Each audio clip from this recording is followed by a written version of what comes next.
हदीस नंबर 5545। मोहम्मद बिन बशार गंदर शोबा जुबैतैमी शुबी बरा रिज़्क से रिवायत करते हैं, इन्होंने बयान किया कि नबी ने फरमाया कि सबसे पहले जो चीज़ हम आज के दिन करते हैं वो ये कि नमाज पढ़ते हैं, फिर वापस होते हैं और कुर्बानी करते हैं। जिस शख्स ने ऐसा किया उसने मेरी सुन्नत को पा लिया, और जिसने पहले ज़बा किया तो वो सिर्फ गोश्त है जो उसने अपने घर वालों के लिए तैयार किया है, कुर्बानी में कुछ हिस्सा नहीं। अबू बरदा बिन नियाज जिन्होंने ज़बा कर ली था खड़े हुए और अर्ज़ किया कि मेरे पास एक 6 माह का बच्चा है, आपने फरमाया कि इसको ज़बा कर दूँ और तुम्हारे बाद किसी के लिए काफ़ी ना होगा। मतरफ ने आमिर से, इन्होंने बरा से रिवायत किया है, नबी ने फरमाया जिसने नमाज के बाद ज़बा किया तो इसकी कुर्बानी पूरी हुई और मुसलमानों के तरीक़ा के मुताबिक अमल किया। हदीस नंबर 5546।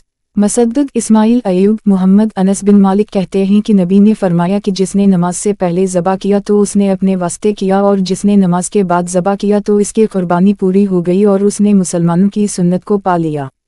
हदीस नंबर 5547।